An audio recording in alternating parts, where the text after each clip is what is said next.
I can imagine that the Daily Odds pod probably has other dogs in the mood to take a poop too. Probably puts them at ease. I makes one them time relax. listened to it while my dog was, in fact, taking a poop. See, I was in the backyard. It's a great way. And I said, wow, Jamie's voice scares the bleep out of my dog. Or Jamie gets everybody so relaxed and so engaged that you just let go of your all inhibitions. I don't know really where to go with this. I don't really know where to go with it either. Relax your anus. All right, words of Welcome, wisdom Jamie right Lynch off is the in the bat. house. Hello. Happy Friday. Thanks to the Bet Parks Daily Odds pod, Yes, it is out. which has got lots of play this morning, by the way. Weird ass game last night, huh? That was weird. That was really weird. It was a weird game. And I tell you, that's what we started the show today with. Okay, they won. And we kept it positive for at least 6-7 minutes of just look at all the positives, look at all the great things. You're up 3-0. Yeah, there's But a that lot of positives. That was really weird, though. Yeah, thank God for Tyrese Maxey. He was spectacular. He took his double order onions out and threw them down on the table, and it was They were great sizzling. to watch. Yeah, it was That awesome. was awesome. That was weird. Joel's got to be better than that. I can't believe it. I'm shocked he wasn't ejected. Shocked. He should have been ejected. Yeah. Oh, is that right? You're shocked? Yeah, shocked. Oh, okay. Because he should have been ejected. Yeah, he should have been. There's no arguing it. And I've got people trying to tell me you're Pete Tort. There's no way you kick out a guy like that 2 minutes into a game. Yes, you do. That's an ejectable offense. Yeah, I was shocked he survived that. My buddy texted me who bet the Sixers up in Boston. He's like, I'm at a bar. I can't hear. Is he about to get ejected? And I literally was like, oh, yeah, he's gone. I thought he was gone. And then I wrote back. I was like, your lucky day, man. That's incredible. You know, a horrible thought entered my mind last night watching that. So he does that with 2 minutes into the game. Then he starts limping around not long after. Then he's falling all over the place. Then he went to the locker room. Yeah. I swear to God, and I hated that it entered my mind, but it did. Did he want to play last night? Yeah, it was like mentally checked out. Yeah, it was weird. The take I had last night while watching the game that I didn't tweet out because I'm a coward and I hate the smoke is I think the Sixers win that game easily if he is ejected. Wow. Well, I love that you went with the smoke this morning, though. Easier. There you go.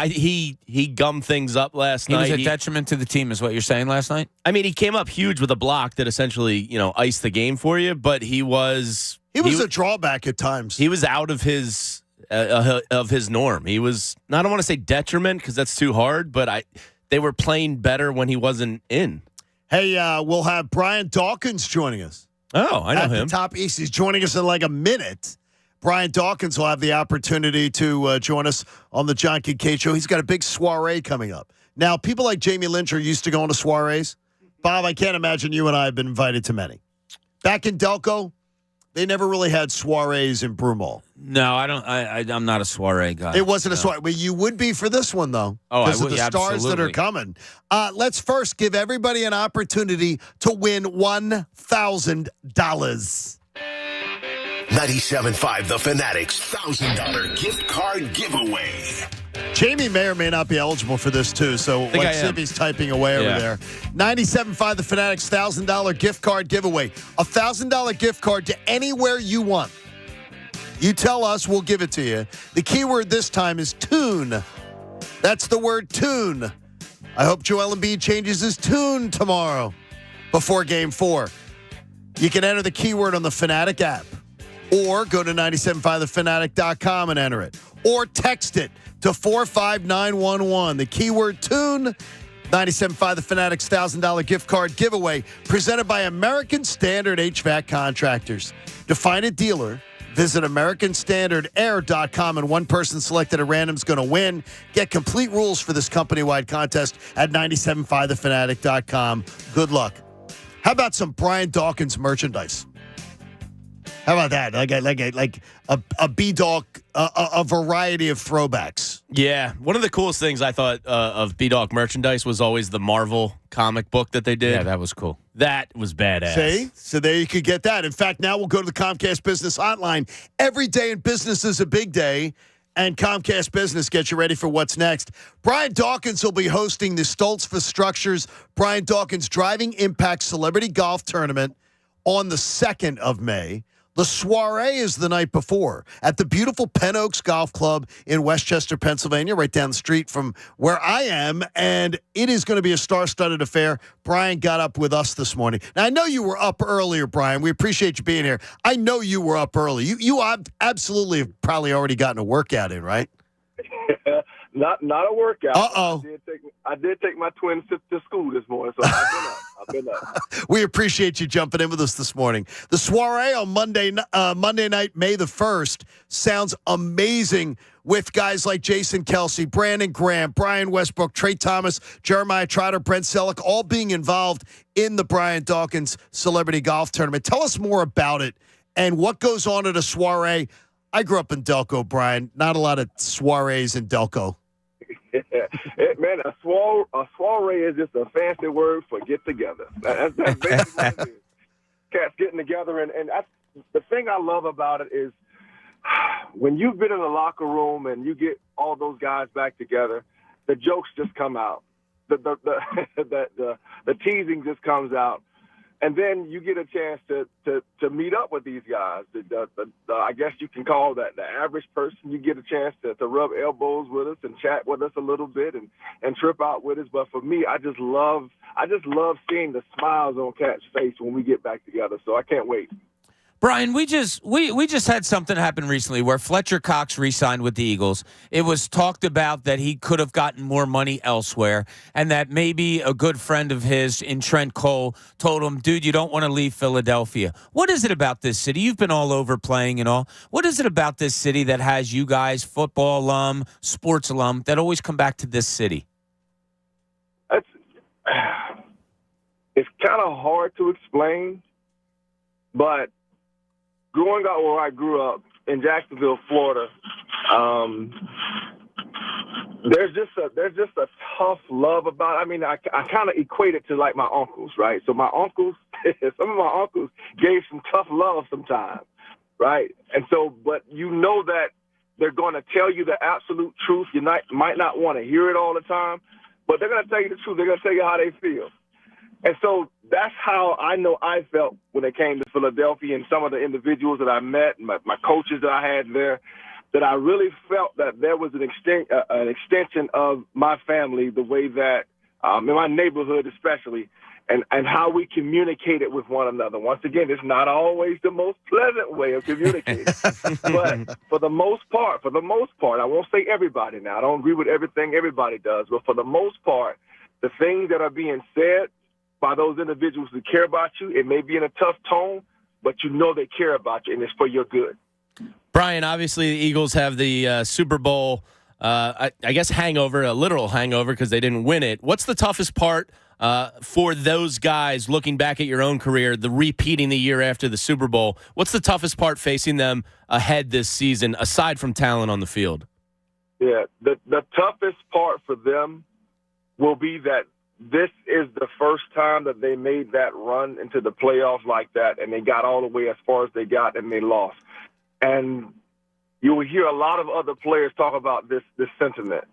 That, matter of fact, I remember listening to Dan Marino speak about this. That, you know, once you get there that first year, that second year, you feel like, okay, this is going to be an every year thing, and it's not. It does not happen that easy. So just because you made it one year does not guarantee that you're going to make it into the playoffs, let alone to the Super Bowl that next year.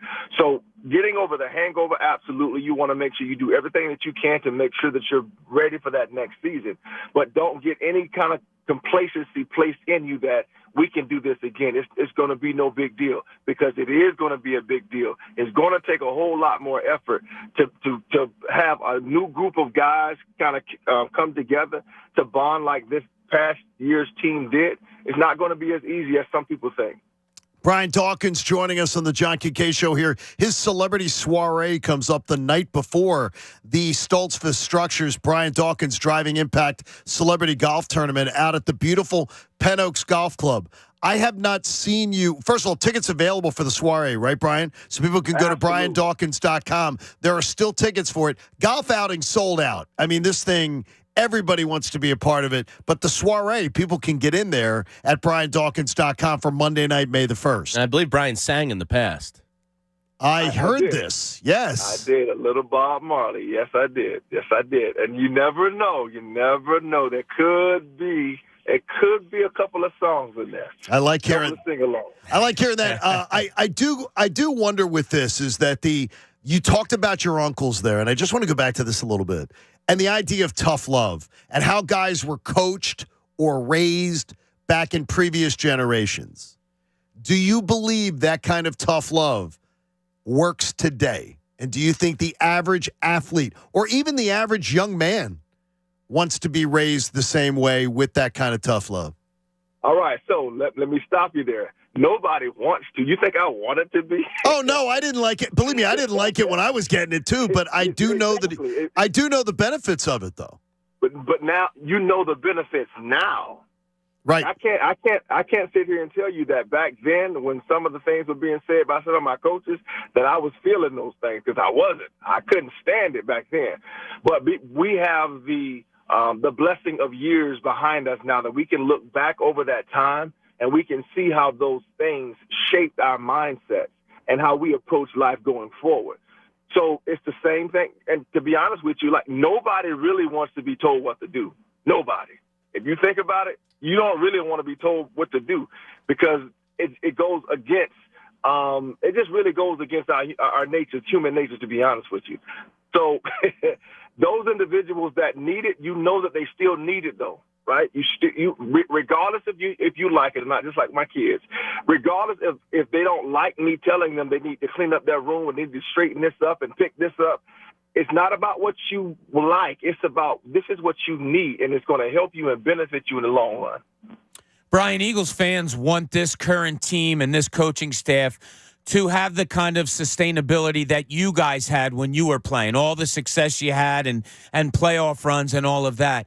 My question to you is this. When you were under Andy Reid and Jim Johnson and all those successful years were happening back to back to back, was there a lot of change, or was it much of the same?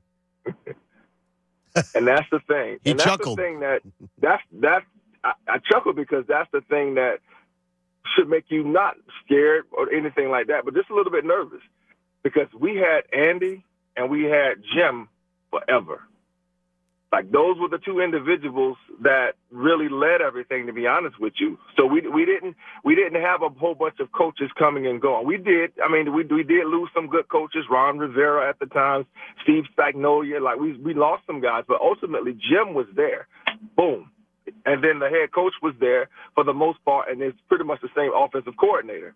So those are the only things that, it's not about a worry. It's not about a concern thing, because you could always get guys to come in, defensive coordinators, like I believe that we got a real good one there in Philadelphia.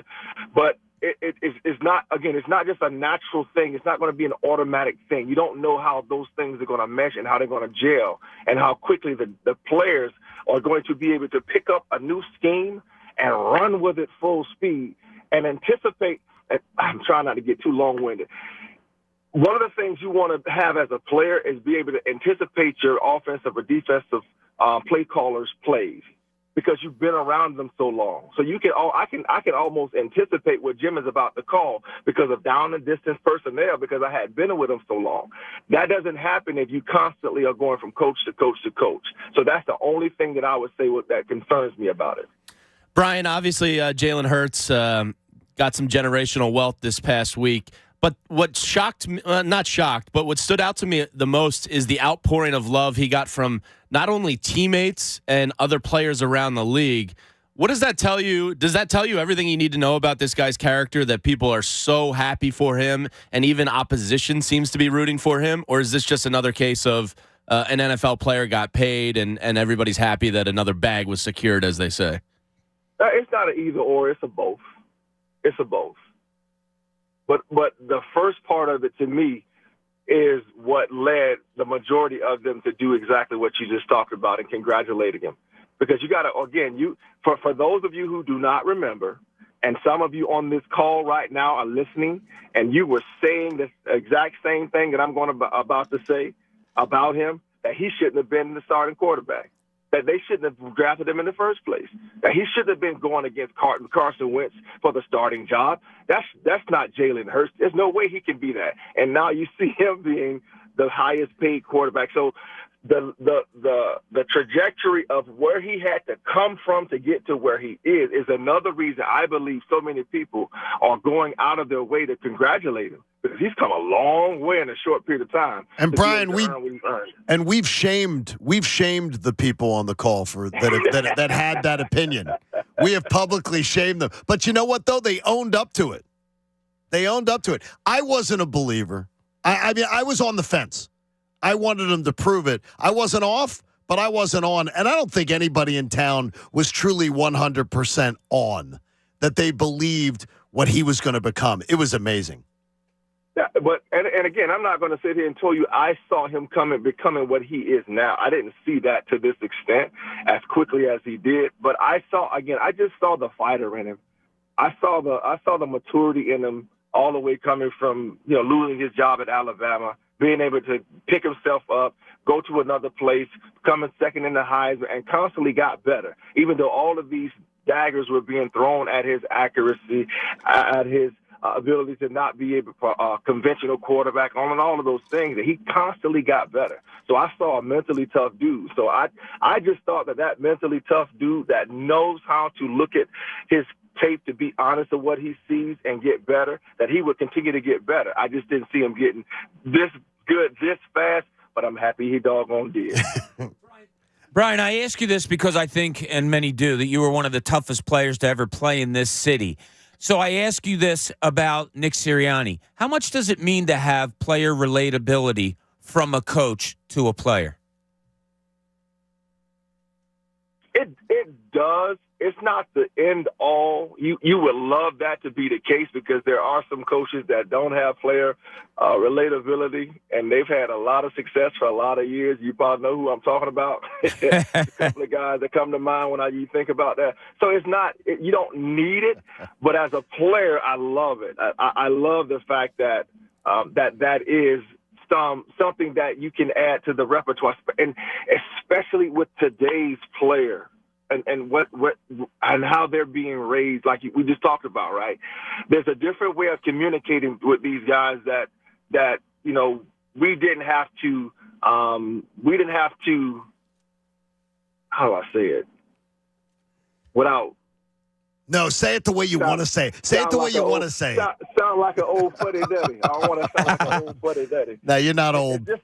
There's just a certain way that you have to communicate with today's athlete, I believe. Not all of them. I'm not going to use a broad brush, but there's a different way of communicating with these guys, and you have to have the psychology and the emotional intelligence of how to do that. And I believe Nick knows that. He has that. Brian, if you're on the bench last night with Joel Embiid when he takes a groin shot at Nick Claxton, what are you saying to him?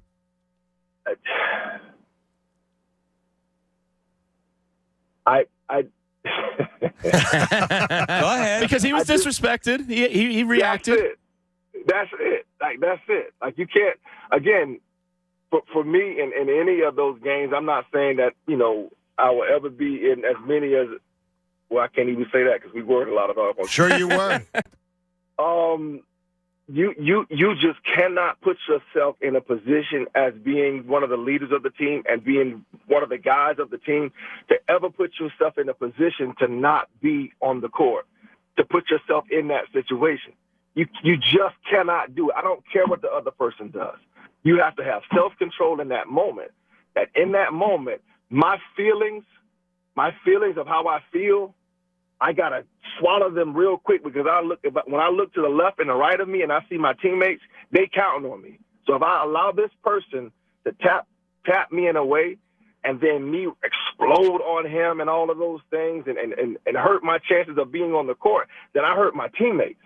And I do not want to do that. So again, that's just me. I'm not going to speak to anybody else, psychology, anything like that. I just know for me, there is nothing nobody could do on that field that was going to cause me to do anything to get kicked out of the game. Now, I might get a 15-yard penalty, but to get kicked out of the game, it's not happening. We're going to see Brian Dawkins out at his golf tournament, the Stoltzfus Structures Brian Dawkins Driving Impact Celebrity Golf Tournament.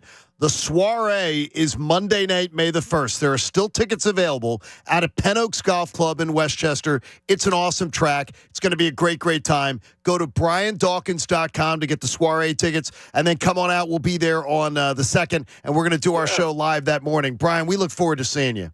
And don't forget about the silent auction as well. Like there's some quality things on that auction for you to go to bid on. You know, we got, speaking of Jalen Hurts, we have some of his paraphernalia on there as well. Some trips. And they can do that right now. You can go right now to right now, absolutely. So go check those things out. BrianDawkins.com. We'll look forward to seeing you on the 1st and the 2nd. Thanks, Brian. All right, be blessed. Thanks, Brian. We are blessed by the best, as Brian Dawkins likes to say. He joined us on the Comcast Business Hotline. Great question, Jamie. It was great to hear Yeah, because, he used to turn himself into idiot man, and he would be as passionate as anybody on the field, and there's no doubt Embiid was disrespected. So, I wonder how many guys react there, because I bet a lot do. It's hard when you're in, battle mode and somebody does that to you. Yeah, so I get why he did it. Hard, yeah. You got to get in on it. Hey, we have so many. You want to react to what Brian Dawkins had to say? And talking more, we got Jamie's mock draft coming up, too, a little bit later on in the show. Hang out with us. John Kincade Show here on 90.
/RG. Now, back to the John Kincade Show on 97.5 The Fanatic, Philadelphia.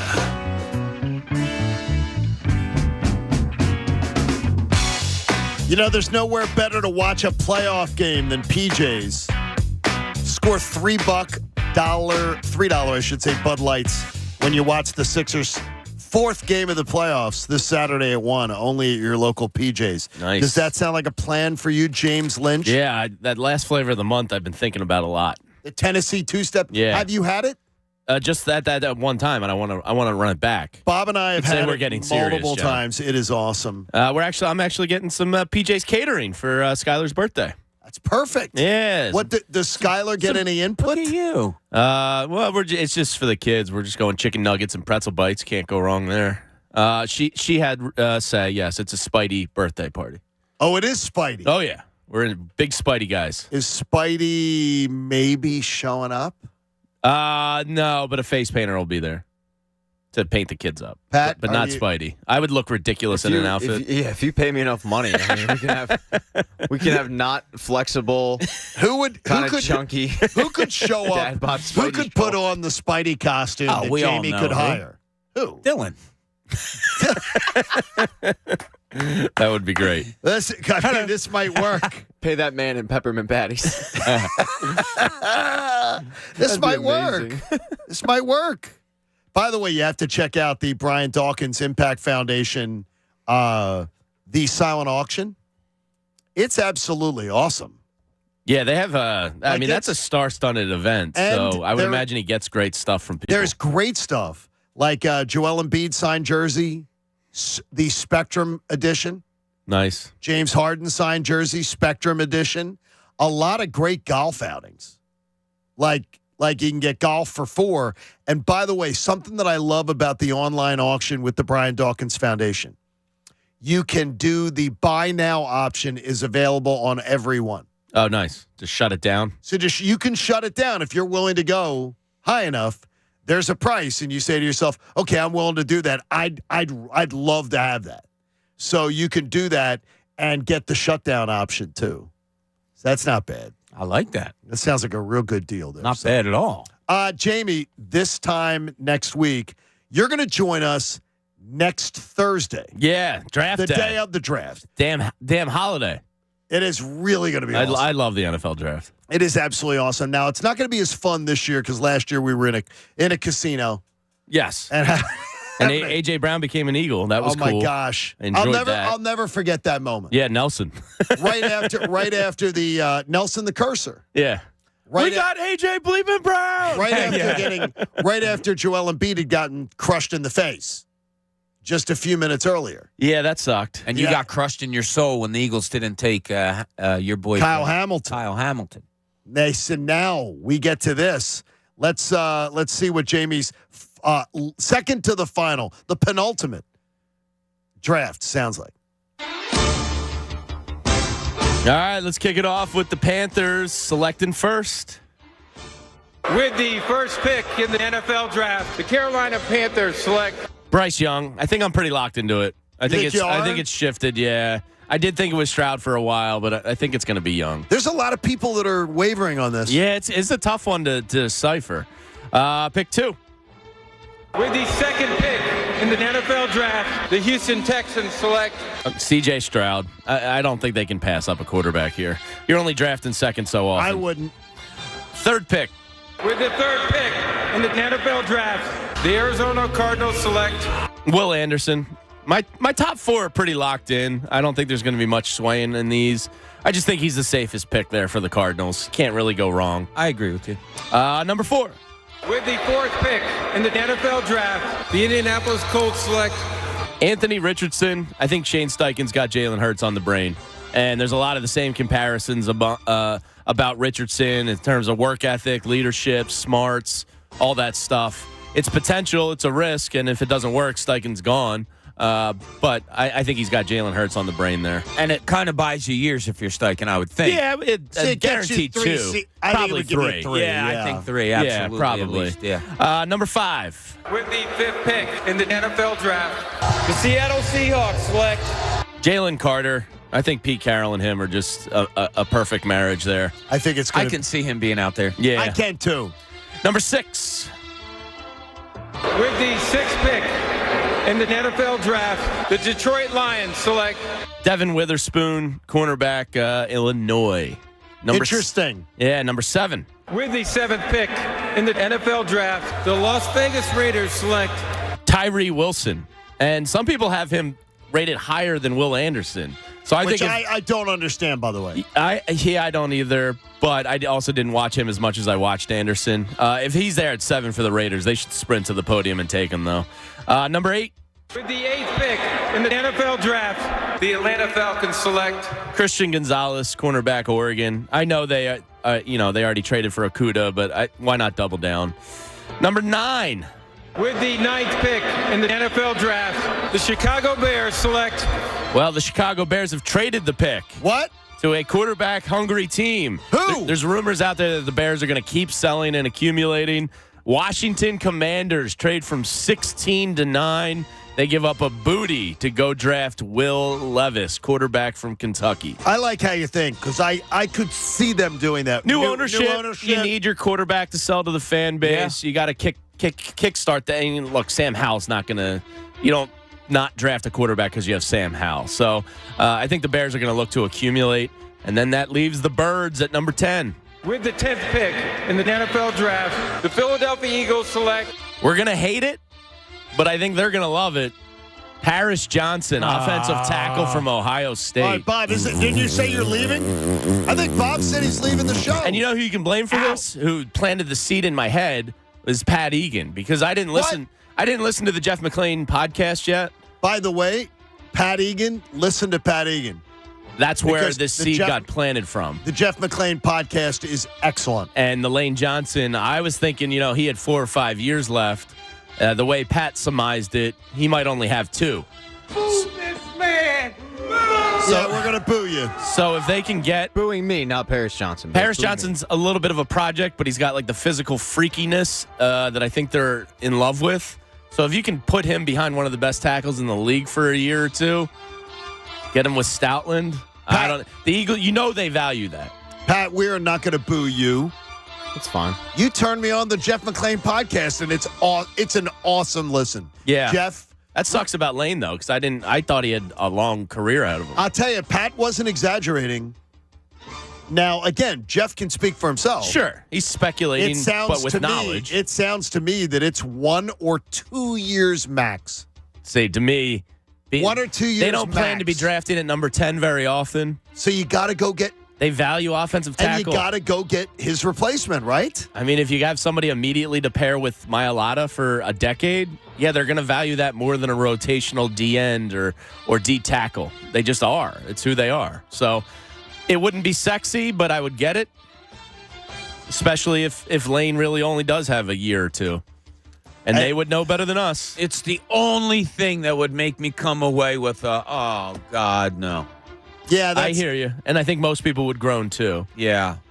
I'm going to groan. You're going to groan. But he's got a wingspan that's Pat, like are you gonna groan? 7'5". Oh, Good. Tell him to go I'll scratch be the pissed. next door neighbor. You really I don't would? want him- I don't want him here. I can't see you being pissed about I said it yesterday. No, but You're taking a player, the best case scenario, doesn't see the field for year 1. I don't like that.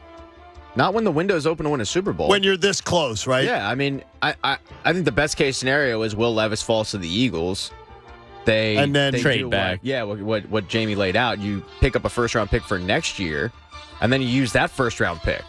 Like, offensive tackle is one of those positions that's plug and play when you take a guy in the first round. You don't sit him. All right, let me ask you this, Pat, to what Jamie just said there. If the Washington Commanders don't get a deal done with the Bears and they call for the 10th pick, do you give the Washington Commanders their quarterback of the future? Hell yeah. Absolutely. So you both do, and you give up next year's number 1. Yeah. That guy eats banana peels. They can have him. Yeah. So you're all right with that. He puts And mayo in his coffee. puts mayo on his coffee. Yeah, that's disgusting. I think So Jim you- Salisbury did that once. What? In the press box. He Yeah. did? Put mayonnaise in the coffee? Yeah, they were like out of creamer or something. He had a tweet about it, and I think Salisbury did it. I don't think he does it regularly, but he did it at least once. That'd be a legendary Salisbury move. Yeah, because I remember the tweet went like viral. Desperate times. Yeah. Call for desperate measures. I guess he It doesn't was like probably black one coffee. of those cold April days, or Yeah. maybe, and he just, you had to have it. I understand. I'll try it. I would. I would too. You would try it? You Well, gotta drink try it? coffee. Just like I'm not saying I a whole drink cup. it black before I put mayonnaise. So in would it, I. to be honest. But yeah. I'll try it out of curiosity. Oh, well, you just opened the door up to us. I think what we're doing next Thursday. I don't drink coffee, so I'm out on that. Mayo coffee? Mayo coffee. Talk about relaxing your anus. How about the? You learned. How about exactly banana? I got a text from my friend Renee. She says I turn on the radio and I hear junk, relax your anus, and goes on. And I said, yeah, sorry about that. We're just Renee. immature boys. And she goes, no, keep it up. I laughed my whole way to work. Yeah. And her anus was very relaxed by the time she got to work. She goes, junk, poop, and anus. Good morning. What a conversation to be driving to work. I really don't feel comfortable discussing this. Yeah. And I thought I was the immature one. You know, Pat, don't underestimate yourself. it's just who we are, Pat. You are.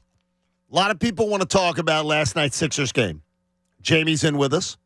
And but Graf, I'm going to go to you first because you had a thought about the Eagles drafting an offensive tackle. First things first, if you got to relax things, you got to be careful about sneezing, all right? You got to prepare yourself. Yeah. Very good point. Good point. And don't put on the seat warmers.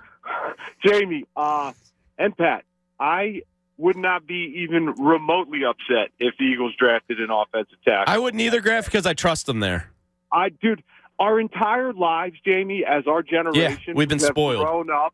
We have grown up with the best offensive lines in the NFL for decades, bro. Like, we have had an Eagles team that has devoted their entire mission based around the trenches. So I would not in any way, shape, or form be upset if they use that pick to get the best offensive lineman in the draft. Do you trust the process, I guess, then? How can I not at this rate? Also, real quick point about the Sixers before I run out of here. Any other Sixers team would lose that game last night. So I am very thankful that they pulled off that W. You guys take it easy. Thanks, Graf. I got to tell you, a lot of people have said that this morning, and it's what stuck with me most. Oh, yeah. That's a true statement. Tyrese Maxey. Tyrese Maxey, yeah. You haven't had that guy in the past that's outside of your top two that can just go unconscious and score. You know what I mean? Like, This is a real luxury they've never had before where that third guy can step up and just go. Yeah. And he's going to have a real tough test in the Boston series, but it's a really encouraging first round to see this out of Tyrese. I think it's really awesome. And Tobias is playing great, and I'm horny for P.J. Tucker offensive rebounds. Boy, does he just get them at timely times.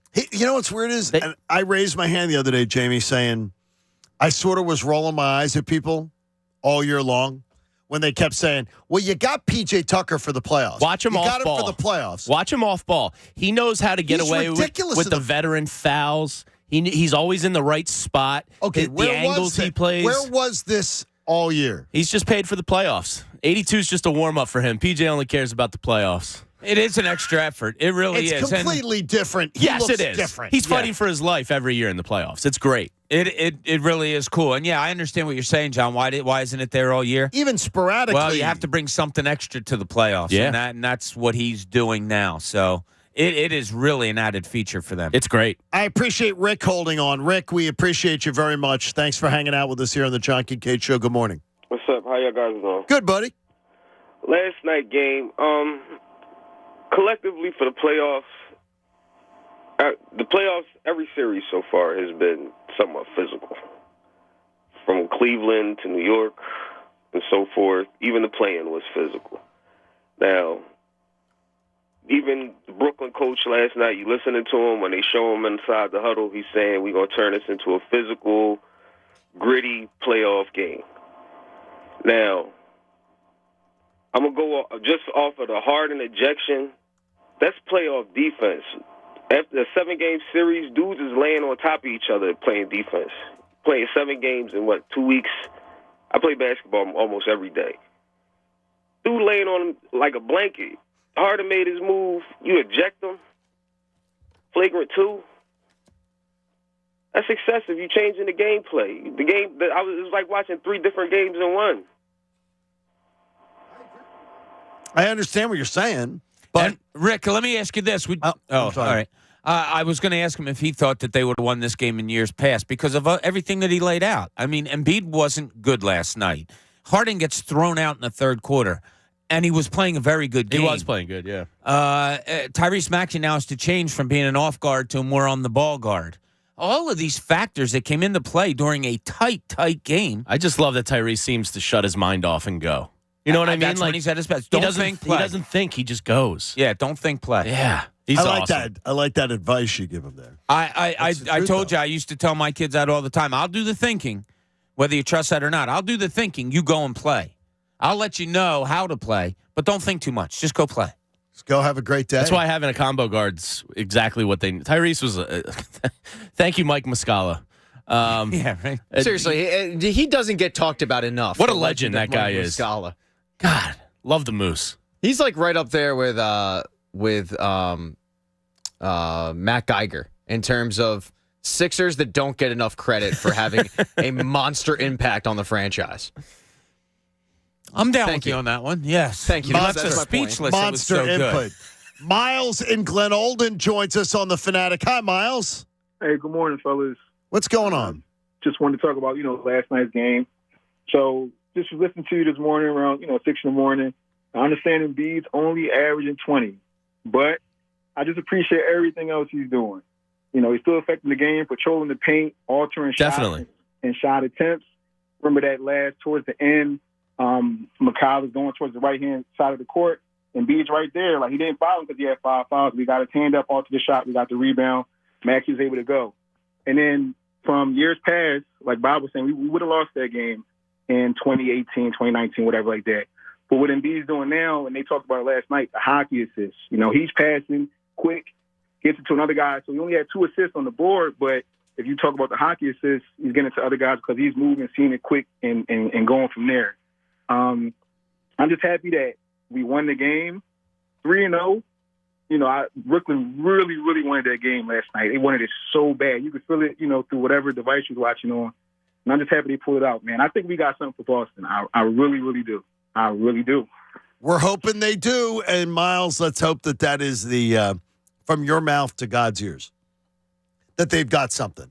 Because the one thing I want to see, and Jamie, we talked about it all week long, the ESPN Stats and Information saying this morning, the earliest that the Sixers-Boston series could begin is Saturday, April 29th. Oh, wow. That would be week off. I think it's over tomorrow. A week off. So, yeah, you'd have another week off. That's huge. They've been up 3-0 the last 3 years. Because Joel got beat up this series, too. He was limping last night. Yeah, but this is 3 years in a row, up 3-0. Yeah. 2 years ago. But I do think 2 years ago, they came up lame against Washington. I think this team's different. That's what Bob's been saying all along. Yeah, there's just something different about it. And I still haven't seen it all that much in this series yet. Like last night, as we talked about, winning that game the way it played out may not have happened before, so that's different.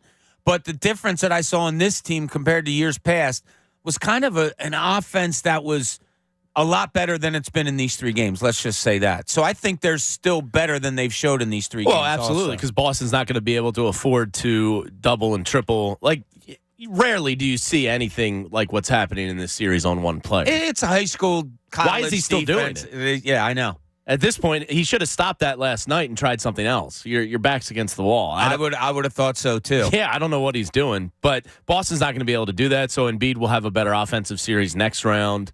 But you're seeing really good stuff from Tobias, Maxey, and PJ. So it's encouraging. And as much as we've talked about the downness of Joel Embiid last night, his defense at times was extraordinary. Mikal Bridges had to adjust a couple of shots. Big block there at the end.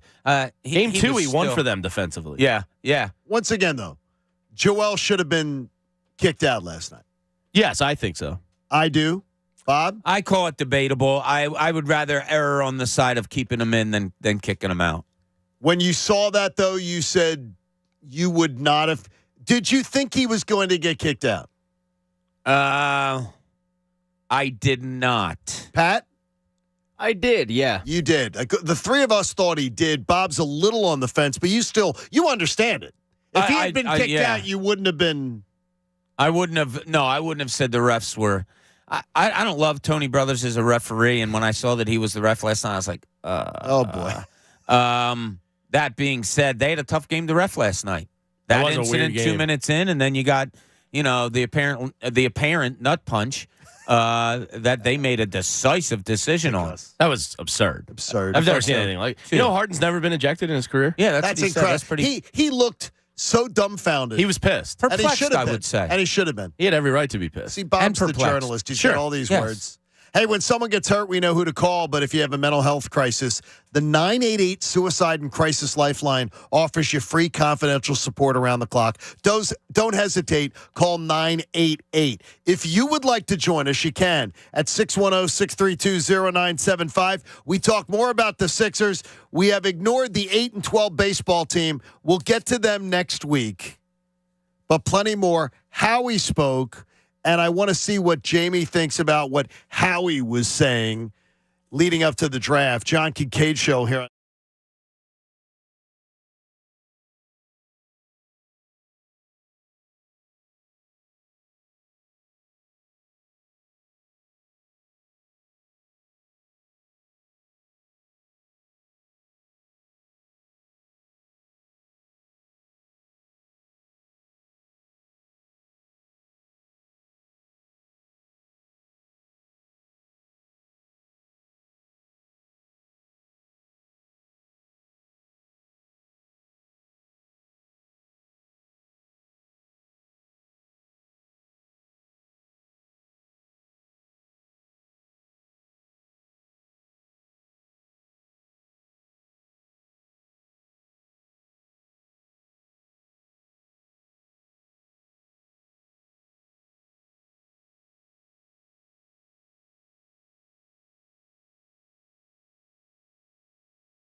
Philadelphia, 97.5 The Fanatic. Now, back to the John Kincade Show on 97.5 The Fanatic, Philadelphia.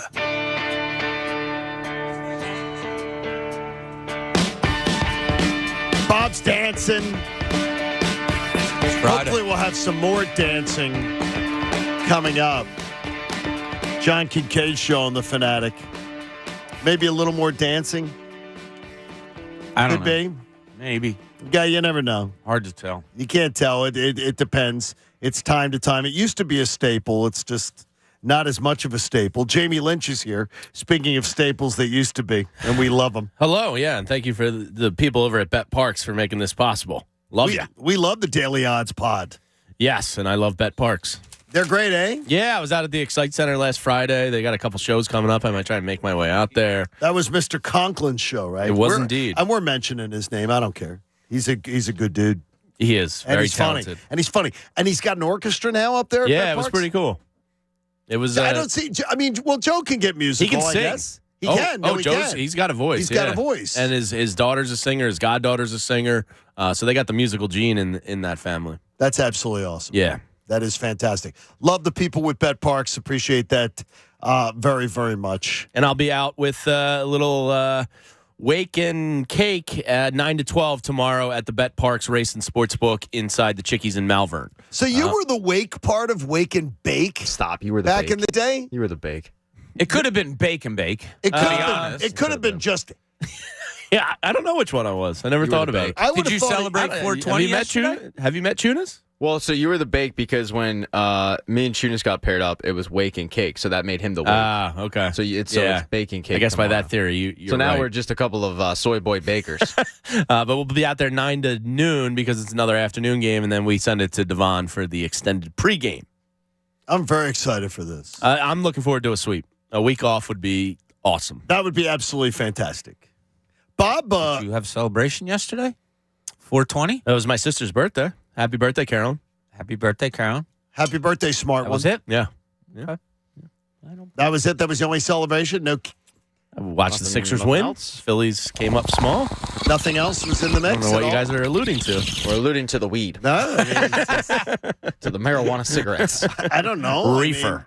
Or the those gummies, which I know are big with now. They're not Pat's kind of gummies. No. No, did you have a little brownie, a little cookie, with stuff in it? Listen to Pat. Let me see your eyelids. Huh? Mr. eyelids? Scholarship winner. What do the see 'em. eyelids have to do with it? Well, because they're near the pupils. Let me see them. You are high right now, aren't you? All right, You did that whole mock draft, and you were baked out of your mind. you were He said he's got a totally baked. pizza coming here pretty soon. All right, They don't Doug, do pizzas this early, Bob. Double cheese and sausage. How about this one? Men's Health Magazine says that 42% of men under 60, okay? So you're under 60, 42% of men have either had or will consider some form of plastic surgery. How many percent? 22. It's 42%. Men's Health. 42% of men under 60 have either had, which is 22%, or will consider another 20%, some form of plastic surgery. Wow. That's 42% under 60.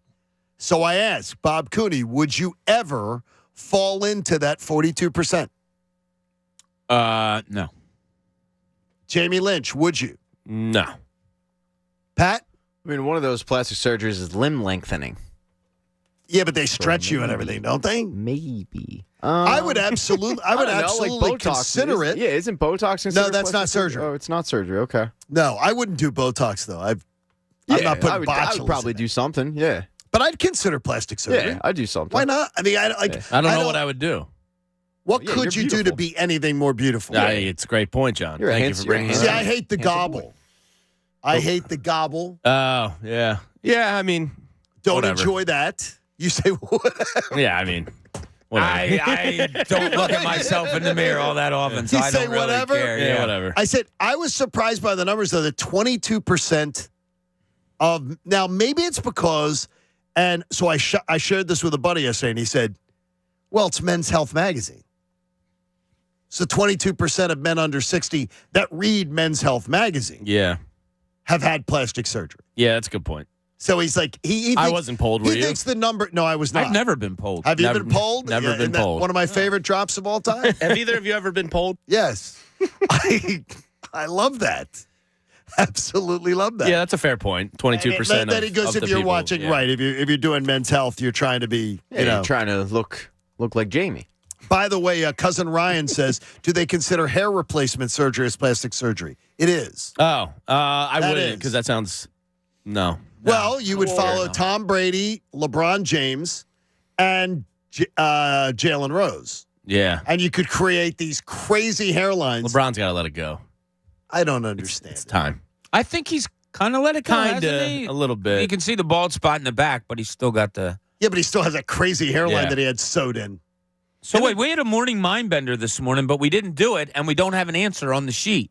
Pat, did you come up with the morning mind bender? I'm sorry if I missed that. No. I just noticed I did. I came up with it. What was it, Pat? Let's get to it here. In the 1950s, the NFL experimented with what color ball? Orange. I was going to say white. Ooh, I'd say white. Well, you just copied off Bob. So you can't say white because he said white first. Okay, I'll say opaque. The correct answer is white. Yeah, so in the 1950s, they tried out a white ball. Didn't work. So No. It didn't work like the ball didn't. They couldn't throw it? I just think that they probably had trouble seeing it in the air. I mean, white, blue sky, clouds. That'd probably be a pain, right? So yeah, that's what it was. It was an overcast day the first time they used it, and And after the receivers game, complained when to you me did the interview. Yeah, when I was interviewing them afterwards. Figured. Yeah. Knuckle-kneed Billy never liked. By the way, check out BrianDawkins.com for tickets. It was great having Brian on with us earlier. And BrianDawkins.com, your opportunity to get tickets to the soiree. So I had somebody following up here saying the soiree is how do I get tickets? I've already put in 3 bids on the silent auction. Oh, yeah? Well, there's some great golf. Oh, yeah? Packages? Golf foursomes? Yeah, it's a good way to get, onto some good courses. I prefer threesomes. At a golf course or anywhere? Just too many. It could be It's a little tricky with that fourth. Oh, you guys are talking golf. There you go. My mistake. Now, Big Quig, who has a excellent jawline, said he lost 140 pounds. Damn. And he looks great. Like, Quig looks great. What do you say, Big Quig? He says he'd get plastic surgery to get rid of extra skin. He said, I lay down and I spread out into a pancake. No, he's laughing at himself. And I'll tell you this, if you see Big Quig has an excellent jawline for our YouTubers. I mean, he's got an excellent jawline. The guy looks great. Good job, Quig. 140 pounds. What do you think his best feature is? I would say the fact that first of all, he has a real hairline. And he has a death stare. And a death stare is a good thing. The strange thing is he's lost 140 pounds, and his avatar, his picture, is taken in front of a refrigerator, which is a little strange. Self-control. He's got a sign on it that says, do not enter. Do not enter. The Quig's got it handled. So I've seen that. I'm telling you. So you believe, who believes sweep? All four of us? I do, yeah. I do. Yeah, I don't. Last night was too much of a kick in the gut. They tried That's the game you're supposed to everything. lose, yeah. Yeah, Brooklyn has nothing left in the arsenal. There's just nothing there. Yeah, I think they're It's 5.5 right now on Bet Parks. Is that it? Yeah, it was 4.5 last night. Yeah, got it by the hook, right? Never a doubt about that one. I like them. I think it's over. I think they're probably going to stop doubling and tripling Embiid and go with the desperation attempt of just straight up defense. Are you like me? Do you think Jacques Vaughn's had a horrible series? Yeah. Okay, now why do you think it's... Because he needs to change. This isn't working. He got in Joel Embiid's head last night and almost got him ejected. He's so worried about one guy that he's giving up on everything else. If he had two guys score over 20 points for him in a half and didn't get them either one the ball, different players in games 1 and 2. I think you were fortunate that in game 2, none of his players were hitting wide open shots in the second half. Yeah, well, there were a lot of wide open shots that were missed. Yeah. They were clanking. And the Sixers cranked up the defense. By the way, last night they clanked down the stretch too. They're not good.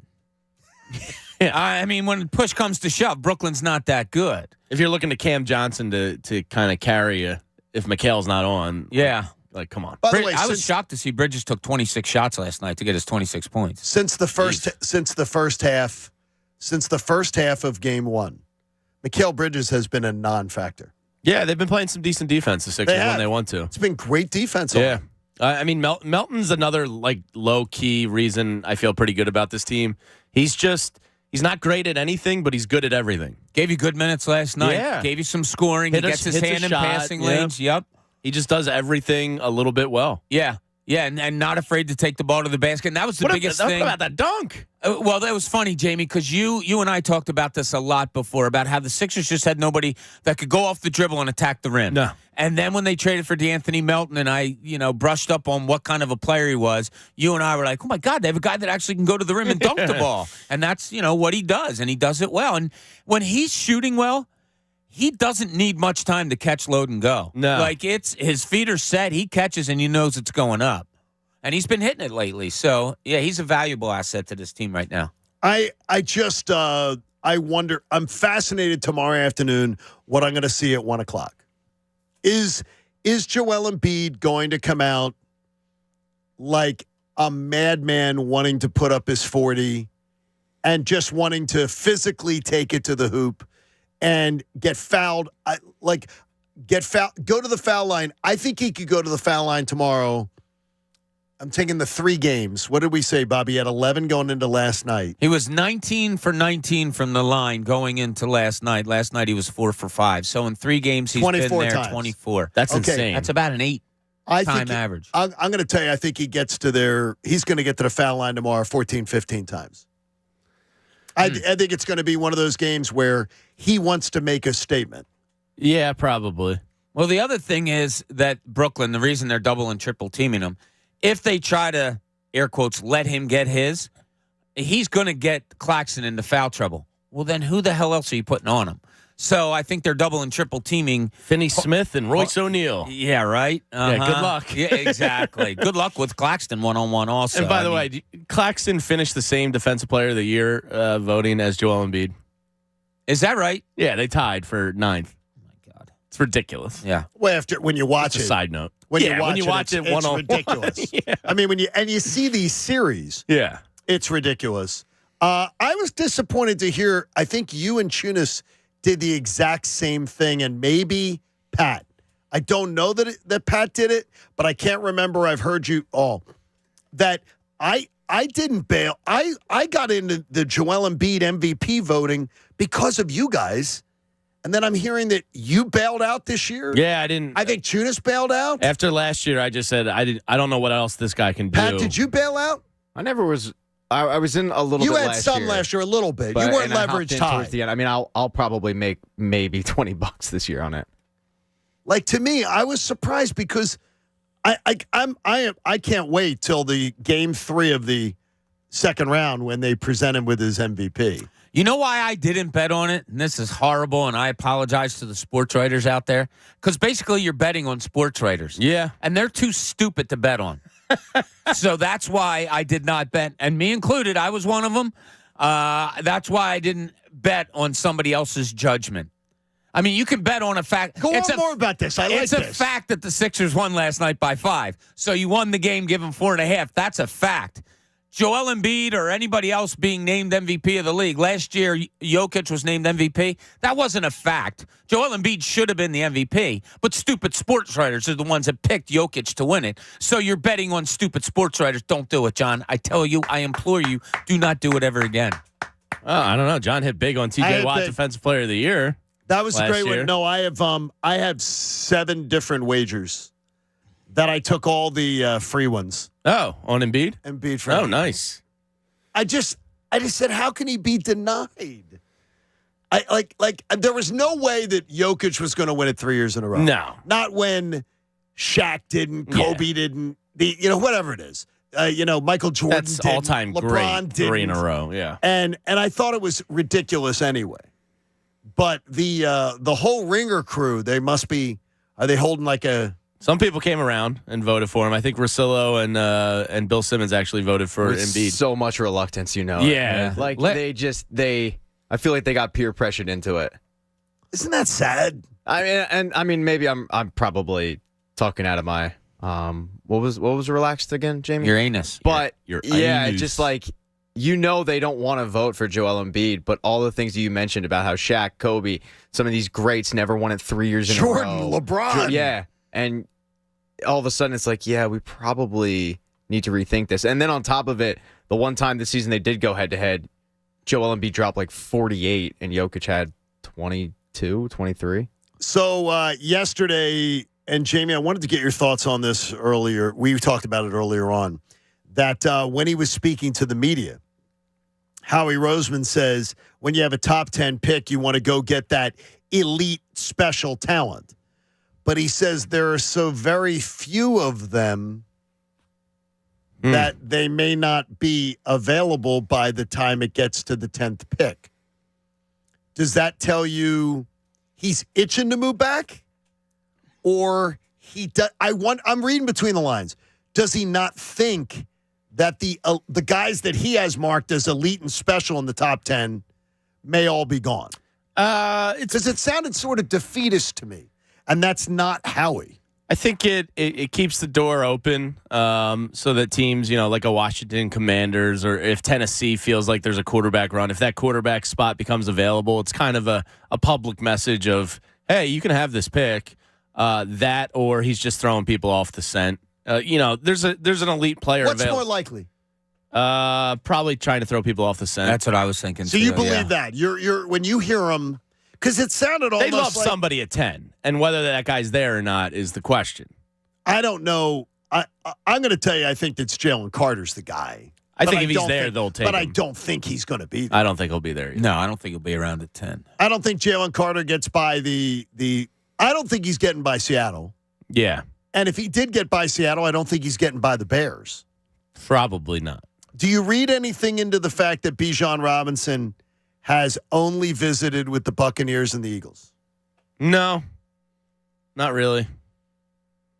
You don't find that, at least in the least bit? A little bit, but not much. Again, like they've just been tied to him, so it's probably like a natural, bring him in. Let's see what he's got. None of the teams in the top 10? I don't think he's going top 10. No, I don't either. Yeah. But none of the teams in the top 10 have visited with him. That doesn't seem weird to you that, like, the Eagles are one of the only the Eagles are the only team in the top. What is Buccaneers or what? I don't know what number they are. I had it right. I don't know what the number they come out is. But 12 I mean, or 13. 12 or 13. They're the only teams that have visited with them. Yeah. You don't find that odd? No. Really? I don't, because, all the no one really has him they're going 19th. top 10. Yeah. Say Bucks are 19th. So Bucks he's are visited 19th. with the 19th and the 30th pick. If you want to break it down that way. Okay. That's a way to look at it. Yeah. Does that tell you everybody who is saying that there needs to be there are a lot of people clamoring for them to take Bijan with the 10th pick? That tells me the fact that nobody in that whole neighborhood has even visited with him. That tells me that that anybody who would advocate for the 10th pick to be Bijan Robinson, the people who know best are saying you're out of your mind. Yeah, I don't think there's any chance in the world they take him at 10. Would they take him at 18 or 20? Yeah, I think there's a stronger chance there. There's no chance at 10. I wouldn't see there'd be any chance. I don't think so. I don't either, but I don't think I would mind it. What position, real quick, Jim? We asked this yesterday. What position, and I know you had an offensive lineman going today, could the Eagles pick that would make you go, ugh, or wouldn't be your – maybe none of them makes you upset, but what would perhaps make you upset if they took it number 10? Not a name, a position. Not much. Linebacker would probably tick me off. All right, that's fair. It would tick you off? Yeah, I just don't think it's necessary. And there's not enough 10. guys Right, there. 10, exactly. That's a good one. That's pretty much it. Pat and I were both offensive linemen, and you had Oh, him really? going today. I just kind of accepted the fact that they're going to do that every 3 or 4 years. If you got Lane Johnson, if you told me that somebody they believed could be Lane Johnson's replacement moving forward, I would be absolutely okay with it at 10. And Paris Johnson, his sophomore season, played guard, too. Paris Johnson can do So he's got versatility as well. He absolutely could be a guy that I could see. You don't, as Pat points out, though, you're a team knocking on the door for the Super Bowl to go win that title this year, and you don't need him this year. But remember, Zach Berman said this, and I can't get it out of my brain. They don't draft for depth chart. But I also, one of our previous discussions with Zach, we talked about the fact is what happens if, remember when we found out that he had the torn adductor or whatever it was? Lane? Yeah. I don't know about you, but I absolutely thought they're screwed. Like this is the injury, the one injury they can't have. Yeah, he's one of the most important Eagles. I mean, if you take away Jalen Hurts from it, he might be the most. Yep. So they don't draft for depth chart, yet they need defensive ends. You know what I mean? Like, yeah, but they also value DN. It's kind of like saying, "Oh, well, we draft best player available." It's amazing how the teams that say that we draft best player available just happen to have their best player available always be at a position that they need. Good point, Pat. So we can sit here because that goes into the rankings. This morning. I mean, like if you value, that's what I mean. Like it's Tyree Wilson more than you value Jackson Smith and Jigba, then he's going to get higher on your board because you value that position more. It's just amazing how that happens. By the way, if that move ever happens, you have spoken it into existence. Oh yeah. You've spoken that. I think about it all the time. Because you're the only one talking about it. I just think this kid's can't miss. No, I think he's can't miss also. And to me, if you can get a can't miss guy at 10 that makes you instantly one of the most dynamic offenses in the NFL, you do it. Hey, Steven in Upper Dublin joins us. Steven, what's going on, buddy? Hey, man, it's Steph. But I did want to talk about something that was said on the show about an hour ago. We were talking about basically the step over that happened to Embiid last night. Yes. And how that was a similar situation to, Iverson step over in the 2001 finals with the Lakers. And I thought there was a little bit of hatred and kind of like belittling of that moment. No, what I'm saying is if you celebrate the Iverson step over and then you're going to bitch and complain that Joel Embiid was justified in kicking a guy in the junk, then you're being a hypocrite. That is what I said. I don't know. I think there was a little bit of language there that implied that, like, you thought that Philadelphia fans hold this up as this seminal. No, they do. Oh, absolutely. It's celebrated as if they won a championship that year. But I think that just a little context here. That is the greatest moment. That is the apex of Philadelphia 76ers history. For anyone under the age of 40. Okay, well then sadly, yeah. Then that's a sad statement. But the thing is, if you didn't have a problem with the Iverson step over, then you sure as hell should be able. You're going to call it out that it was a punk move kicking a guy in the junk. Listen, man, all I heard was the second biggest betrayal next to Dr. Judas in this past week in Philadelphia sports, man. To fail to recognize, like, the significance of that moment, that David versus Goliath moment, where they had won, 8 straight finals games, where the only one to even beat them in, 3 or 4 years, that, Kobe Shaq team. I don't know, man. I didn't like them. See, I'll just celebrate one win, Steven. Appreciate you. I'll celebrate one win of that series, and it was great. And I think Allen Iverson dragged a team to the finals. It was truly, I'd say, the first Cavaliers team that LeBron took to the first Cavs team he took to the finals with Stan Van Gundy? Was he the coach of that team? Delonte West was on that. I remember, but that to me is the Iverson 2001 and LeBron's first team he took to the finals. Those are the two biggest drag jobs of a team to the finals I've ever seen. I still can't believe it ever happened. I still can't believe that ever happened. But if you celebrate stepovers, Steven's missing the point. If you celebrate stepovers and you thought it was cool when Iverson did it, then you shouldn't think it's cool when Embiid gets stepped over in a moment and then kicks a guy in the junk. Yeah, that's well, dumb. Claxton went out of his way. Iverson had Lou under his legs, so I do think there was they're different. He also stared down on him. Yeah. But he was making the... And he got kicked in the inner thigh. All right, let's stop saying junk. He got kicked in the inner thigh. Do you think that was the agenda? With the foot. Yeah, you think that was I mean, just to kick the. So you said I'm going to target the inner thigh. One guy got his tail grazed off and dropped like a stone, and then Nick Claxton got grazed in the inner thigh, and he walked it off. Hey, if you want to get in with us, you can. 610-632-0975. Breaking down step overs. Oh, man. Hey, there are some trade up and trade down stuff going on with the Eagles, and we'll get you ready for Game 4 of the Sixers first-round series. And we have yet really to talk at all today about the 8-12 team, and we're okay with that. We're going to put that off till Monday. John Kincade Show here on 97.5.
You're at home or on the go. Listen to 97.5 The Fanatic on Odyssey on your smartphone, Roku, LG Smart TV, Waze, and more. That's Odyssey, AUDACY. Check it out now. Hey, it's Friday morning after a week of games at the ballparks, and that means it's time for me to...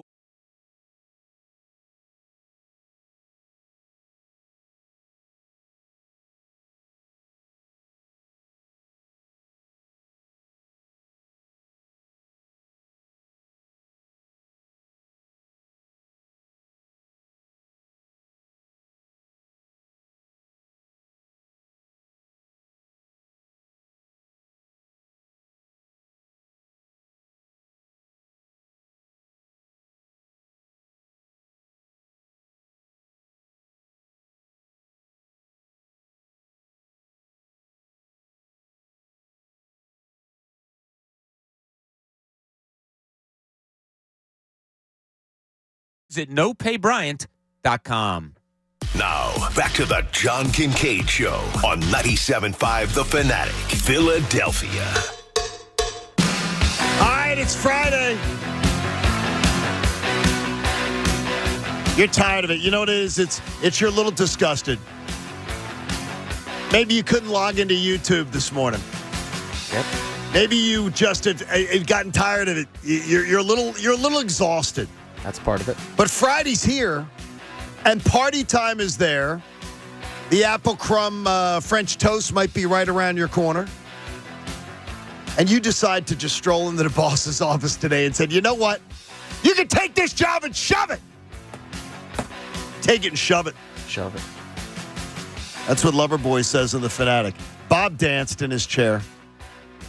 Little chair dancing. Little chair dancing. I got a wedding tomorrow, so Pat's giving me about a 20-minute dance tutorial after the show today. Really? So Sounds I sexy. can surprise. Just let your hips go. Yeah, well, you have to help me there a little bit.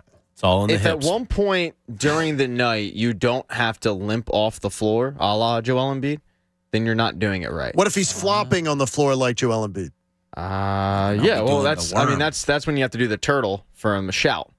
When Shout comes on, Oh, geez. I remember. Someone's got to get on the ground like a turtle. Bob, 10 weddings, over under.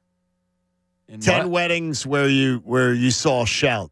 Where it Oh, was, God, pretty much every one, right? exactly. Yeah. Thank God we don't see the electric slide anymore. We've got a bunch of weddings coming up. You We do? Just, You like- we you- just you- had a what- couple, what do you and I have, think we have 3? like 4 more. Yeah, oh my Jeez. gosh. Crazy. See, when you get to Excuse be me, my Mr. age, Popular. you got friends who have kids that are Then getting the married. kids start getting married. No, you don't And they have to have go lots to of like. kids. You don't have to go to every wedding. You can I just want send to gifts. go. He It's wants not to a- go. Okay.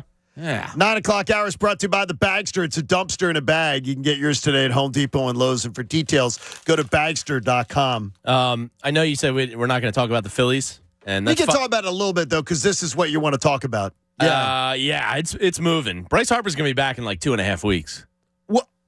Well, go on. I mean, Matt that's Gelb not, just that's put not, out I mean, so when they go to L.A. in 2 weeks, and his Tommy John, the specialist, is out there. Yesterday, he resumed throwing from 60 feet for the first time, took extensive work at first base, and has been facing a ton of live pitching, according to all the reporters down there. Now, Gelb put out a piece on The Athletic this morning, saying this is unheard of. The average time for Tommy John surgeries for non-pitchers is 382 days since surgery to play. The average over like 45 years. He's about to do it in 162, everybody thinks. Half the time. You know what that tells me, Jamie? Is that those other players didn't want to be on the field. They're not Philly guys. They're not built like that. Or they didn't push it. Or they didn't. This is unbelievable. It's unheard of. This is freaky stuff because it sounds like the last thing he needs to be cleared to do is sliding head first. But Rob Thompson has said we're not even going to do rehab assignments. He's just going to go. I'm sure Lehigh Valley's thrilled about that. Yeah, right. That's, I mean, yeah, it's pretty wild that we sat here and initially it was like All-Star break. Yeah. And then it was like beginning of July, end of June, and maybe mid-June. And then people were like, Mother's Day. I had told you May 25th.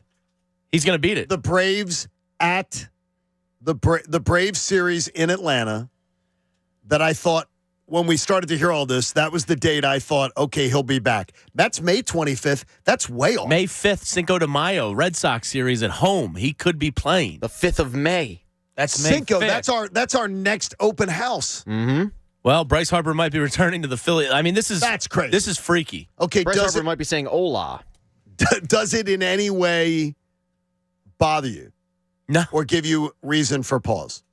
No, because I don't think the Phillies are going to jeopardize or push something unnecessarily that they have invested $330 million in. Yeah, I highly doubt that they're sitting there going, push.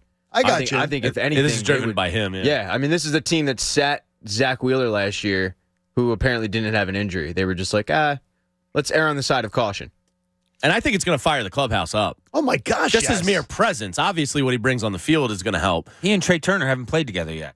Yeah, That's I think cool. That clubhouse is going to feel a jolt when he returns. All right, here's a question that I have for you guys, not to be negative, but in all honesty, do you think he'll miss more time after he comes back? I don't understand. I don't want to call it a setback. I don't want to call it, but Bryce. No, I don't Bryce think so. pulled a muscle in his back. He's out for a week to 10 days, or he was overcompensating? hamstring. Yeah, I'm wondering. All he's going to be doing is batting. No. So I think he's going to be fine. But he bats violently. I do think they'll give him a break, though. They'll give him more of a break. It won't be a la like you're in the lineup pretty much every night. He's probably off 2 nights a week. Yeah. Allah does every game with Kate. Like, I don't understand. That's not. I mean, he does. I was going to give it to Rim, but it didn't even deserve that. No, yeah, not your best. No, I'm not worried about that. The comedy police. The two of you stepping in. I mean, I know funny. comedy. And May that's 5th, not comedy. May 5th is 2 weeks from today. That would be ridiculous. Unbelievable. Now, it does cause me to be anxious because of the fact that I'm thinking he's going to rush it and everything. He'll pull a hamstring. He'll pull a muscle. But all he's doing is batting, so it's all like, it's not running. Yeah, but that's fine. I mean, running doesn't really affect the elbow, does it? No, it doesn't. I'm not talking about his elbow being. You're thinking like oblique or something. I'm thinking that I think he's fine. Yeah, I think he's good. I want to believe what you guys believe. he's a freak. He is a freak. I mean, this is a freak. Oh, that would be the most freakish thing we've ever heard. Look, last year he was dealing with this elbow thing, and he won the NLCS MVP. Yep. And that was after, by the way, the broken finger, which he came back pretty quickly from too, or the broken thumb or whatever. And now this, he's a quick healer.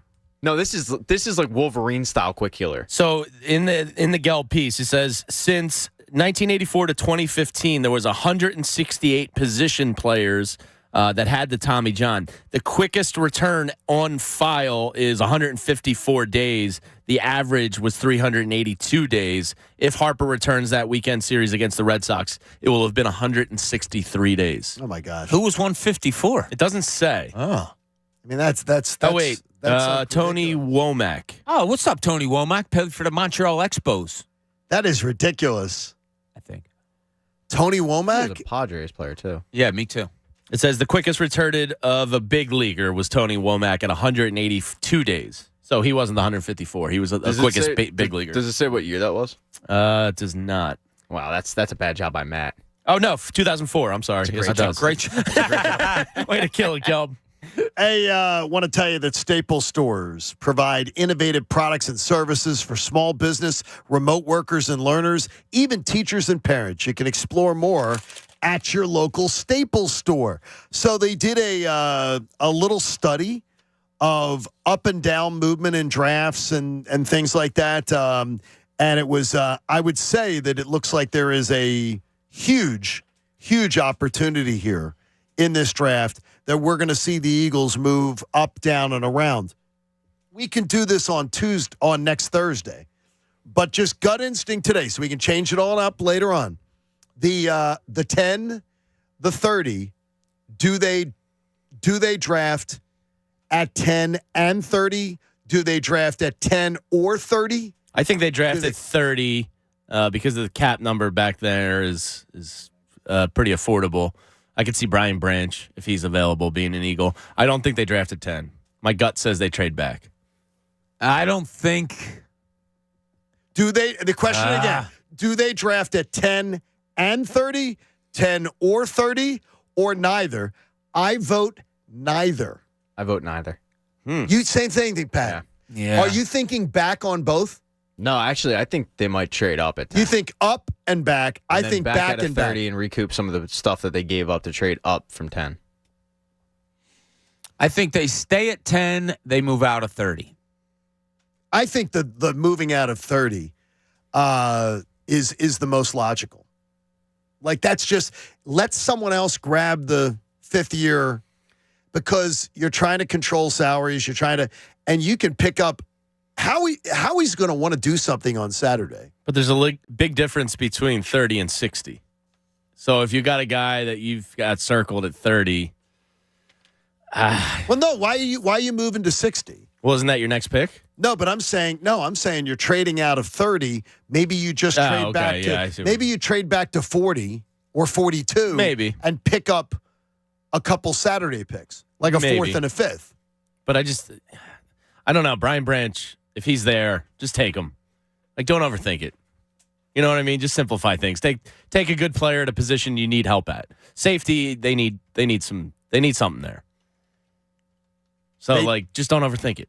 You know what I mean? Especially if you trade out of 10. Well, if you're not going to overthink it, just stay at 10 and 30. Branch is I'm fine with that. Branch is a fantastic player. Yeah. I mean, coming out of high school, he was a spectacular player. And, to me, I get trading back. Just draft at 10 and 30. There's nothing wrong with that. Like, this is your time to win. Why not? You know, I know you can trade back and get value, but just do what you got. It's so weird. I just called up a mock draft out of the blue, which I love to do. They have the Eagles taking Branch at 10. That's so stupid. Swear to God. They're not taking him at 10. CBS, it looks like CBS. They're not taking him at 10. Stop hitting the sauce early. CBS. Now 15. Yeah, it is CBS mock draft. I like it, but they're not taking him at 10. Safeties don't go at 10. And they're not taking the first safety went, what did the Eagles take last year? Jordan Davis, 13? Yeah. First safety went 14. Yeah, I was going to say mid-teens. Right. Mid-teens. I don't think they're taking him 10. No. But who knows? Hey, Bet Parks is the official local casino partner of your Philadelphia 76ers. You got to be 21 in Pennsylvania or New Jersey. Gambling problem, call 1-800-GAMBLER. So, Game 4 tomorrow. I've asked Bob this before Game 2 and before Game 3. What's Jacques Vaughn doing tomorrow? Because honestly, what more could he have in his bag of tricks? You got to stop doubling and tripling Embiid and do something different. I mean, that's at the point they're at. Like, they just need to try something different. It's not working. I would think so. He's got to go to a junk defense. They don't match up. So do you jump the ball? Do you try something like that? Put pressure on Harden, bringing the ball up? Well, if you do that, it's probably going to have to be with another wing defender. Well, that guy's either covering Maxey or Harris, who both have shown good shooting in this series. Tobias has been really good. So I don't know if you can do that. Do you go strictly zone? I don't know. Not the way the Sixers are shooting. Yeah, he's at his wit's end, and I guess they tried everything. The last line in Arsenal was, well, let's thug it up. Yeah. And it didn't work. Isn't that the give up? Kind of.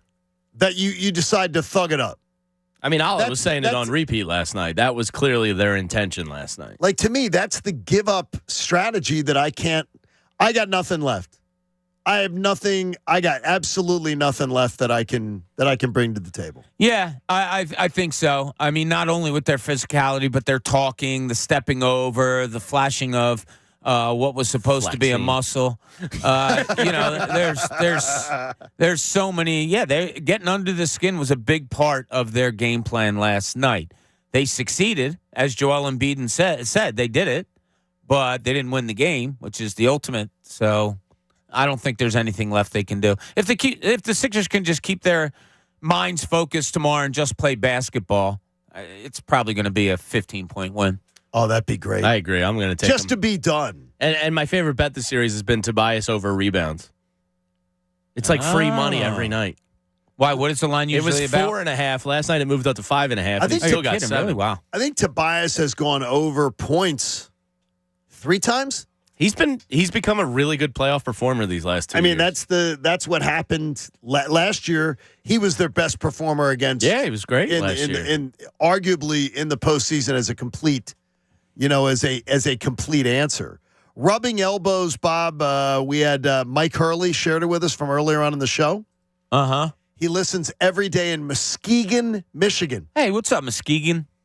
Go Sixers, go Phils, go Birds, come on, Flyers, get it together, and wake up Union, is what he says. But rubbing elbows, when we were talking about earlier, it means to mingle. Yeah, I just don't know where it came from. Like, does that mean, I guess you're in proximity to somebody that you could rub their elbow? Yeah, somebody, no. I don't understand.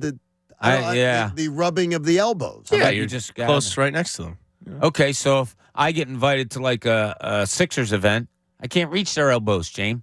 TJ McConnell, you could. He's not on the Sixers. Jaden Springer, isn't he only like 6'3"? You could probably reach his elbows. Still a little high for Mac him. McClung exists. I'd have to be on my tippy toes to rub elbows. You could do it. You could touch Joel's kneecaps. I don't want to. I'm okay. Doug from Downingtown says he loves the show. He says use 10 on an offensive tackle or a cornerback unless Carter falls. I think the cornerback's fallen off their wish list, but I do think they're going to draft a cornerback, just not at 10. He said trade back the 30th pick and try to pick up like another third and a fourth rounder.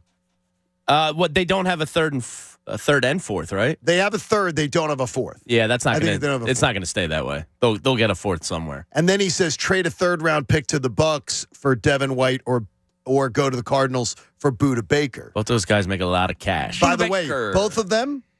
I heard yesterday on NFL Live that they were discussing that they think they could go for less than a third round pick. You have my attention. Budda Baker was singing the praises of Nick Sirianni at the Super Bowl.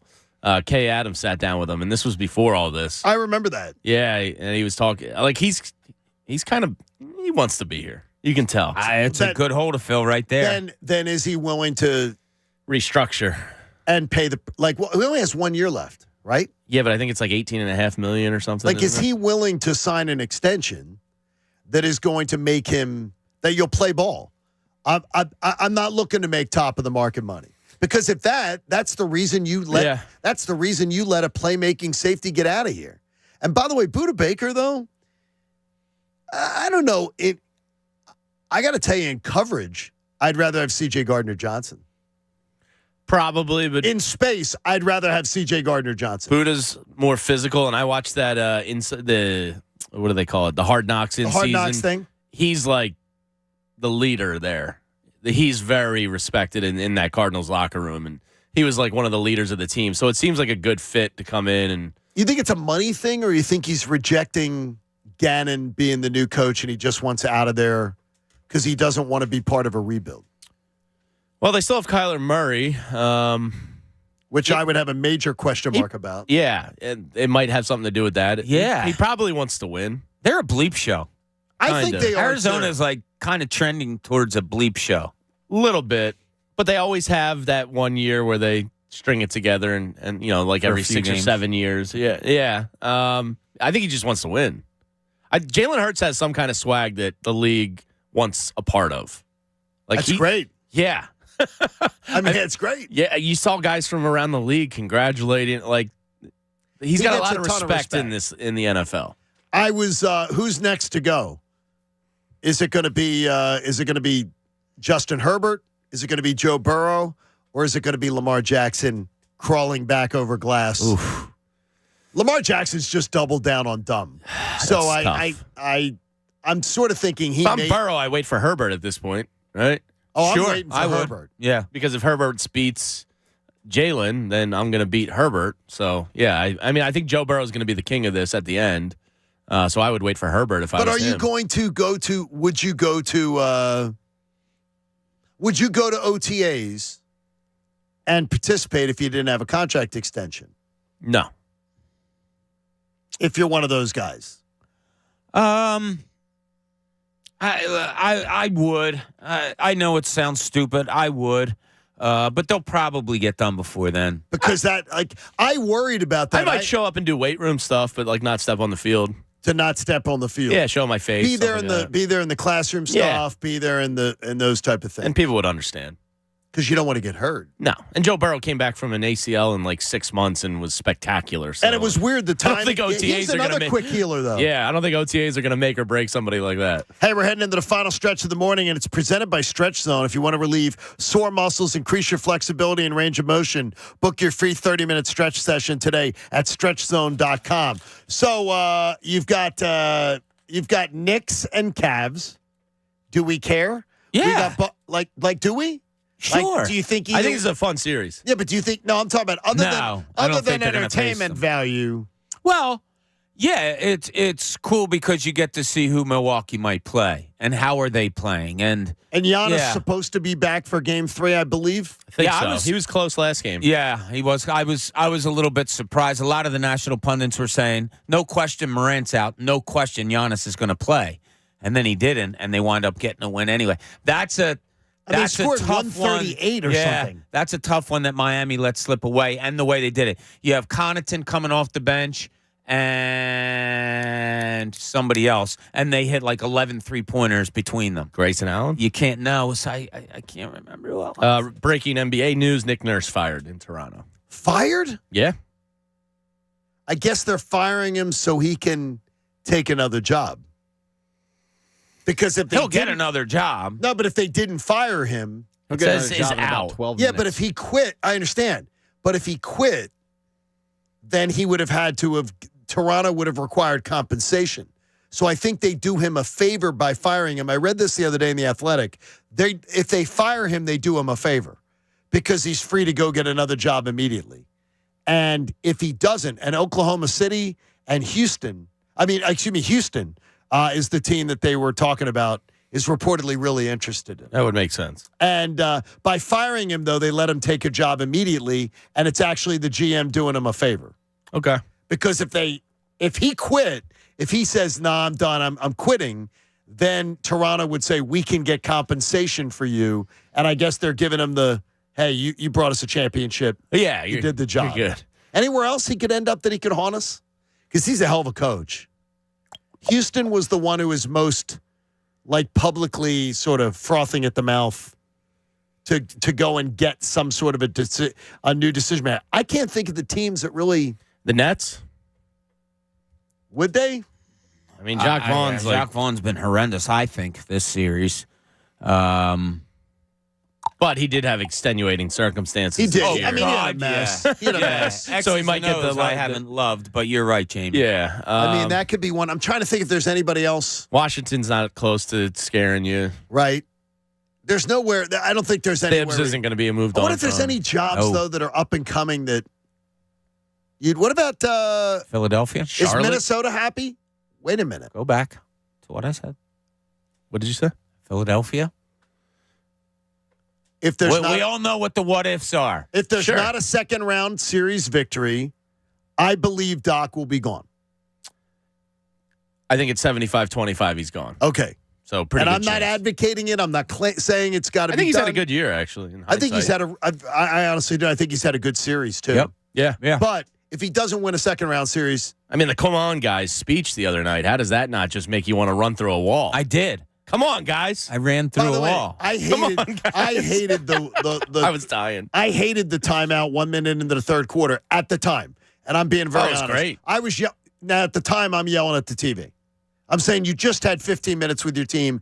Why the hell do you have to have a timeout 1 minute in the third quarter? Because a timeout's a message that your Bob dog loved bleep. it. Yeah. Bob well, loved at the time I said, "Ooh, this is interesting," and it played out that it was a great move. Yeah. But at the time, my instinct was. I think it was Maxey that came out of the timeout.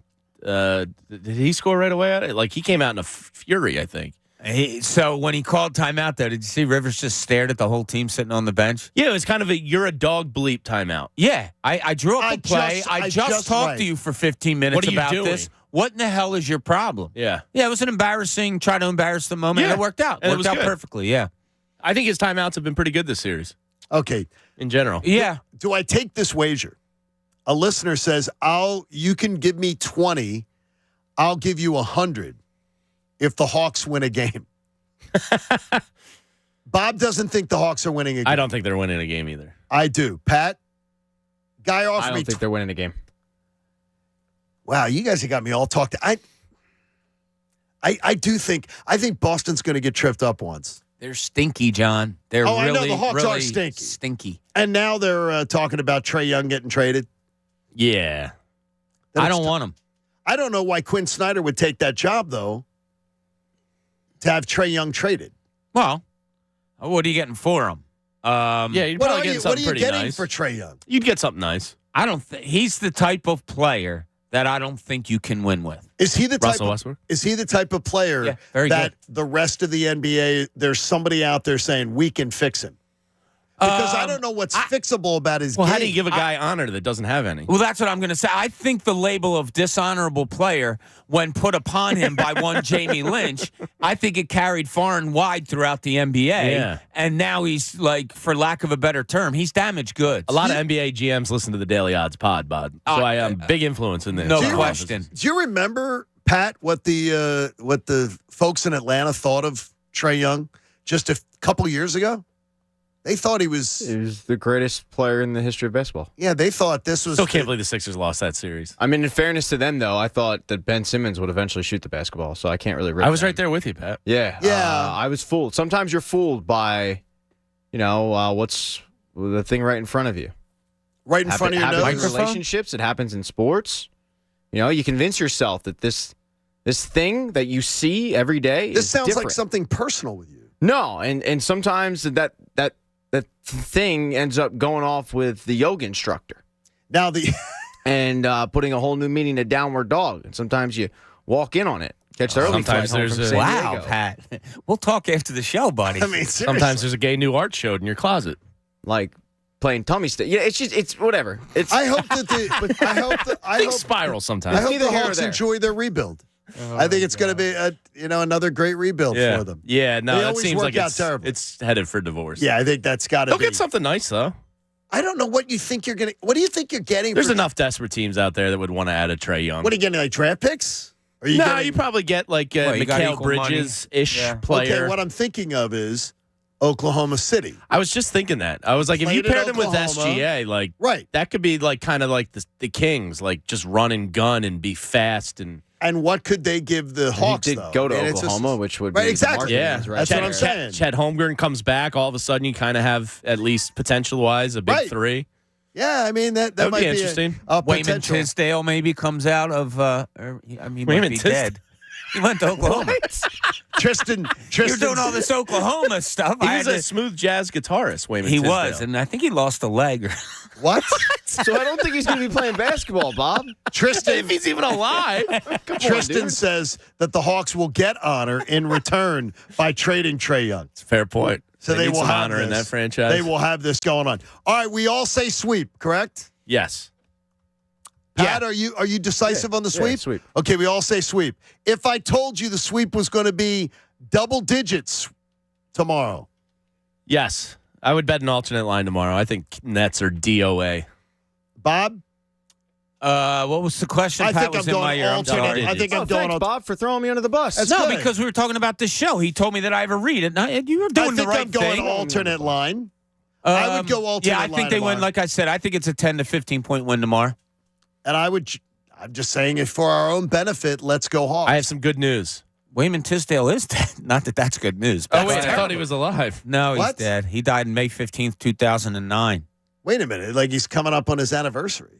I did not know he was dead that long. Yeah, I knew he had some bad health things going on. 44 he died. Yeah. Jeez. Okay, that's terrible. Why we are finishing the week on Wayman Tisdale, I have no idea. You did this. But go Well, ahead. we What were you could've- going to We say? could finish it on an 8-12 baseball team where Bob Cooney put it out there earlier on these airwaves that the Phillies will sweep the rest of the games this weekend. Yes, They will come back Monday 11-12. that is correct. And that it will be Castellanos and Turner and Schwarber all hitting bombs. Yes. Okay, I'm quoting you. All right, I We'll got be it. back on Monday. It is in the ledger. It's hitting season? It's hitting season, boys. It's going to be a nice weekend. 11-12 by Monday, and then we can talk about the baseball Aaron Nola team. better get it done tonight. And it's draft week next week. Jamie joins us on Thursday next week. Yeah, on looking draft forward day, to it. It's a which is going to holiday. be a great time. Should be a great time. Nola's going up against a guy named Noah. Come on. Nola versus Noah? Yeah, like, come on. I don't know. His name's Noah. You can't lose to a Noah. Really? No. See, I like Noah. Like that It's a name. fine name, but so you But there can't. you go. You're Aaron Nola. Come on. Have a good one, Jamie. We'll see you next week. Check out that Daily Thank you, Odds Bet Parks. pod. Hey, remember, support life-saving cancer research.